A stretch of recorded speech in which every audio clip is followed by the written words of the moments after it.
अस्सलाम वालेकुम viewers, welcome to daily success by K. इस वीडियो का टॉपिक होगा judicial review in the US constitution. तो जो चीज़ें हम इस वीडियो के अंदर डिस्कस करेंगे वो पहले देख लीजिए।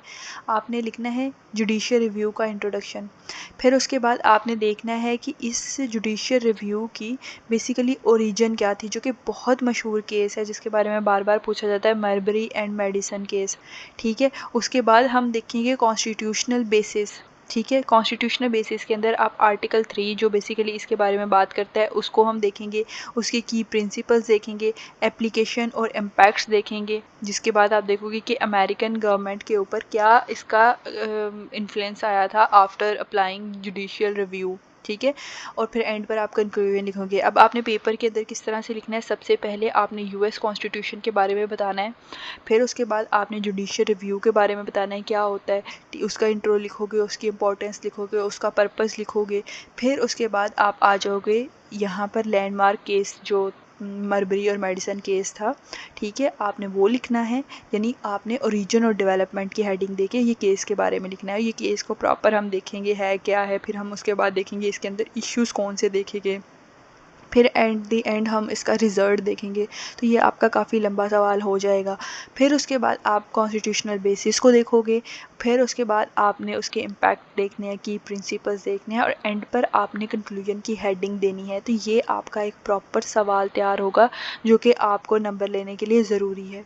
ठीक है, अब सबसे पहले बात आ जाती है जुडिशियल रिव्यू होता क्या है। जुडिशियल रिव्यू आपको पता है गवर्नमेंट की 3 ब्रांचेस होती हैं। ठीक है, एक होता है एग्जेक्टिव, एक होता है लेजिस्लेटिव, एक होता है जुडिशरी।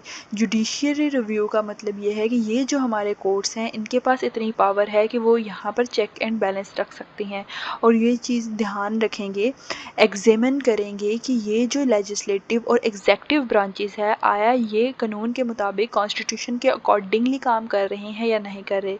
रोल की अगर हम बात करें तो जुडिशरी बहुत ज़्यादा रोल प्ले करती है अपना, क्योंकि ये एक बेहतरीन रोल प्ले करती है ताकि कॉन्स्टिट्यूशन अपहेल्ड रहे, कॉन्स्टिट्यूशन के ख़िलाफ़ कोई काम ना हो, और अगर किसी के साथ ज़्यादती हो रही है तो उसको इंसाफ प्रोवाइड किया जाए। ये सारा जुडिशियल रिव्यू का ओरिजिन बेसिकली आपका शुरू होता है 1803 के अंदर, जब आपके पास केस आता है मरबरी एंड मेडिसन।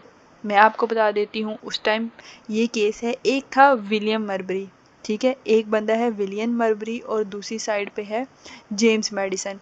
जेम्स मेडिसन उस टाइम सेक्रेटरी था स्टेट का। ठीक है, इन दोनों के दरमियान थी। अब हम बात करते हैं वहाँ का जो प्रेसिडेंट था, करंट प्रेसिडेंट था उस टाइम, वो जॉन एडम था।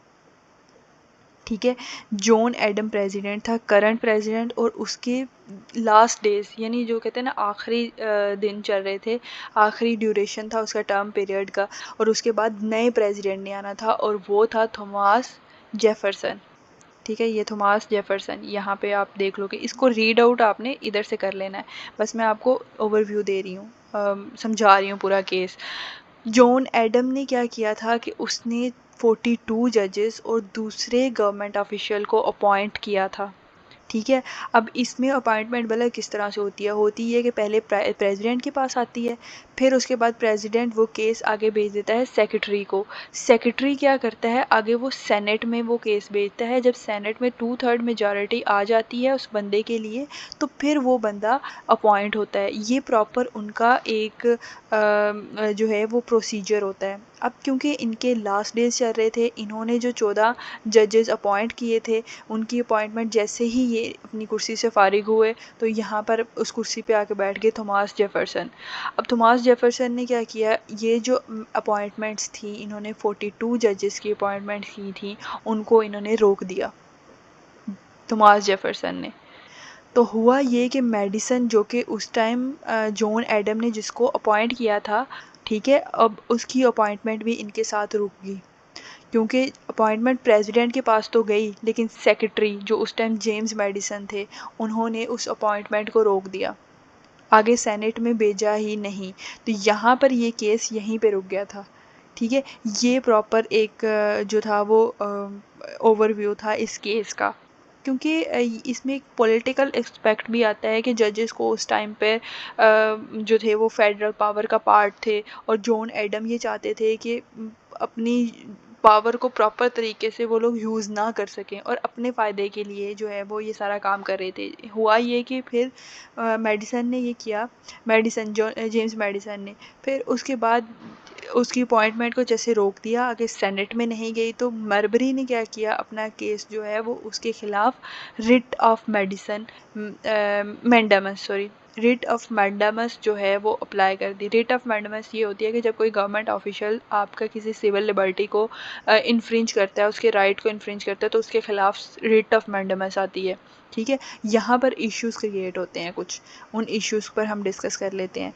सबसे पहले कि क्या विलियम के पास ये राइट है, प्राइवेट राइट है, तो हाँ इसका आंसर है। ठीक है, लॉ रेमेडी प्रोवाइड करता है इससे रिलेटेड, तो हाँ सुप्रीम कोर्ट के पास ये पावर है कि वो ओरिजिनल जो जुरिस्डिक्शन है उसको देख सके, तो उसकी पावर इसके बारे में आता है कि आगे नहीं, ओरिजिनल इस केस के अंदर नहीं, बल्कि क्योंकि आर्टिकल 3 बात करता है कि आपका किस किस को आप जो केस है वो रिव्यू कर सकते हो ओरिजिनल, वो है आपके पास, एक तो आ जाता है एम्बेसडर के केस, दूसरा मिनिस्टर के, तीसरा काउंसिल से रिलेटेड और चौथा स्टेट से रिलेटेड।